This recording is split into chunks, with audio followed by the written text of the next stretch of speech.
പ്രിയപ്പെട്ടവരെ, യേശുവിന്റെ നാമത്തിൽ നിങ്ങളെ വാഴ്ത്തുന്നു. ഒരു മാസത്തിന്റെ അവസാന ദിവസത്തിലേക്ക് കടന്നിരിക്കുകയാണ്. ഇപ്പോഴാണ് 1-ാം തീയതി വന്നതുപോലെയിരുന്നത്, അപ്പോഴേക്കും 30-ാം തീയതിയായി.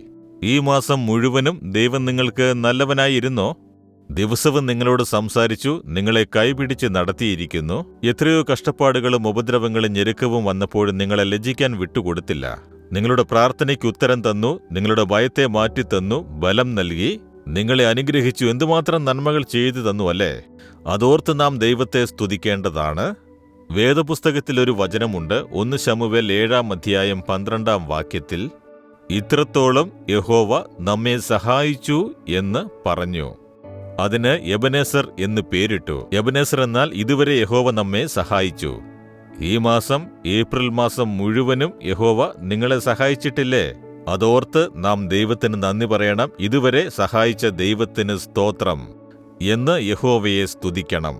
നിങ്ങൾ ഈ മാസം 1-ാം തീയതി മുതൽ നടന്ന സംഭവങ്ങളെല്ലാം ഒരു പേപ്പർ എടുത്തൊന്ന് എഴുതി നോക്കൂ. 1-ാം തീയതി എന്ത് സംഭവിച്ചു, 2-ാം തീയതി എന്ത് സംഭവിച്ചു, എന്തിനെങ്കിലും പ്രാർത്ഥിച്ചോ? ദൈവം അതിന് ഉത്തരം നൽകിയോ? എന്നെങ്കിലും അത് ഓർത്ത് നോക്കിയിട്ടുണ്ടോ? അതിനാണ് ഞാൻ പറഞ്ഞത്, ഒരു പ്രെയർ ഡയറി വെച്ചിട്ടുണ്ടോ? അതിൽ എഴുതി പ്രാർത്ഥിക്കണം. അപ്പോൾ ദൈവം എങ്ങനെയാണ് പ്രാർത്ഥനയ്ക്ക് ഉത്തരം തന്നത്, എന്തൊക്കെ അത്ഭുതങ്ങളാണ് ചെയ്തതെന്ന് മനസ്സിലാവും. എനിക്ക് ആ ശീലമുണ്ട്. എഴുതി പ്രാർത്ഥിക്കുമ്പോൾ, അത് മറിച്ചു നോക്കുമ്പോൾ എന്റെ പ്രാർത്ഥനകൾക്കെല്ലാം ദൈവം ഉത്തരം തന്നിട്ടുണ്ട്. ഞാൻ ഭയപ്പെട്ട കാര്യങ്ങളെല്ലാം മാറ്റിയിരിക്കുന്നു.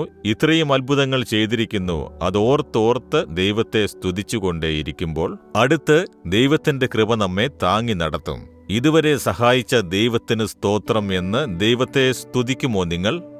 നിങ്ങളുടെ കുടുംബത്തിൽ അത്ഭുതം ചെയ്തിരിക്കുന്നു, മക്കളുടെ കാര്യത്തിൽ അത്ഭുതം ചെയ്തിരിക്കുന്നു, ജോലിക്കാര്യത്തിലും ബിസിനസ് കാര്യത്തിലും എല്ലാം അത്ഭുതം ചെയ്തിരിക്കുന്നു. നിങ്ങൾ ഭയപ്പെട്ട കാര്യത്തിൽ വിജയം തന്നിരിക്കുന്നു. ചിന്തിച്ചു നോക്കൂ, ദൈവത്തെ സ്തുതിക്കണം അല്ലേ? ഇതുവരെ എന്നെ സഹായിച്ച ദൈവമേ സ്തോത്രം, സ്തോത്രമെന്ന് സ്തുതിക്കുന്നുണ്ടോ നിങ്ങൾ?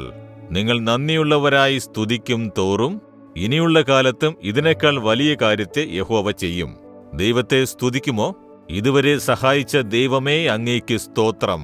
എനിക്കും എന്റെ കുടുംബത്തിനും അങ്ങ് ചെയ്ത സഹായങ്ങൾ അനേകം, അതിന് നന്ദി. എന്റെ സ്വന്തം ജീവിതത്തിൽ എന്നെ സഹായിച്ചു. എന്റെ കുടുംബത്തിലും ജോലിയിലും ബിസിനസ്സിലും ശുശ്രൂഷയിലും എല്ലാം എന്നെ സഹായിച്ചു. എനിക്ക് ജയം തന്നു, പ്രാർത്ഥനയ്ക്ക് ഉത്തരം നൽകി. നന്ദി. സ്തോത്രം, സ്തോത്രം, സ്തോത്രം. ഹൃദയപൂർവ്വം അങ്ങയെ സ്തുതിക്കുന്നു പിതാവേ. യേശുക്രിസ്തുവിന്റെ നാമത്തിൽ സ്തോത്ര നന്ദികൾ സമർപ്പിക്കുന്നു പിതാവേ. ആമേൻ, ആമേൻ. Jesus readings Malayalam YouTube channel subscribe ചെയ്യുക. ബെൽ ഐക്കോൺ ക്ലിക്ക് ചെയ്യുക. ഞങ്ങളുടെ ദൈനംദിന പ്രോഗ്രാമുകളെക്കുറിച്ചുള്ള അപ്ഡേറ്റ് ലഭിക്കുവാൻ